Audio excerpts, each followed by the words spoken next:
I was really excited they were making the movie, especially with Taraji. It feels like it couldn't be better timing to make a movie like this.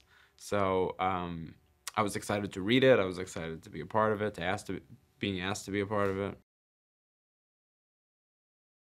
What I really liked about the Kevin role is that he's sort of, you see him learn throughout the film, and I think you see Kevin's character in the beginning of the movie, and you assume this guy's a douche. And look, a lot of him is.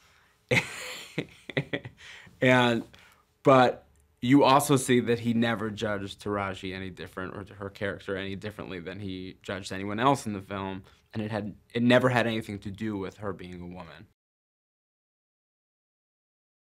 There's an easy version of this movie where every guy is just the worst. And I think this gives you like a bunch of different levels of being the worst. And some you find out are really great, and some you find out are terrible. And then there's a bunch of people that are really like in the middle. I think Kevin's right down the middle. I think there's a lot of good, and I think there's some stuff that he really needs to work on. Just in terms of like where Ali fits at work, to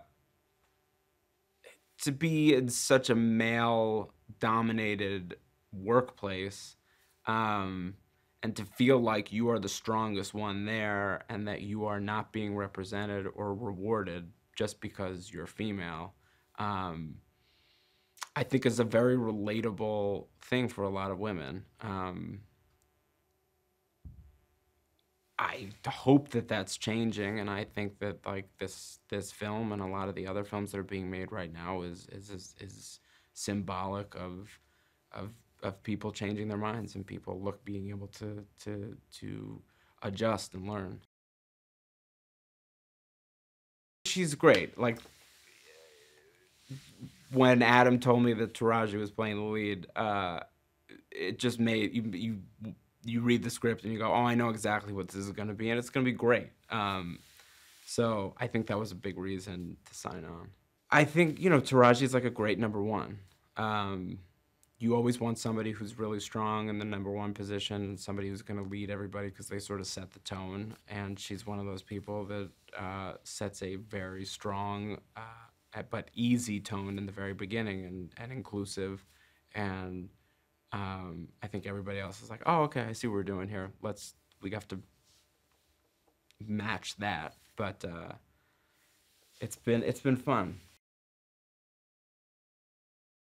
There's a lot of really funny people in this movie. Tracy Morgan being on the top of that list. I think Adam was like, look, Taraji P. Henson's going to be in the movie. Great. So excited. Tracy Morgan, I'm in. That's as far as we got. And I was like, let's go. That sounds great. I didn't know Adam before this. He had called me up and asked me if I wanted to be in the movie. And we had a really nice chat via Skype. And I liked everything that he said. He obviously has an incredible resume and is such a great director. And like everything that he said has been true so far as we've been working on this film, and he sets a really great tone. I think he makes this type of movie kind of better than anyone. James and Will are here a ton, and I think it's good because they make a lot of these movies, and I think their tone is specific, so they know really what they want in terms of. I think both on the scenes that sort of live in a more dramatic place and then comedically. So to have them there and involved and watching and approving what's happening, you're in the right place. I would not want to read minds. It would be too. I don't want to. I don't want to know. I'm just gonna. It feels like so much stress. I know. I'm gonna like guess what you're thinking. Let me just. I don't. I don't even want to guess what you're thinking. I just. Let it be unknown. I don't need to know. I don't need to know.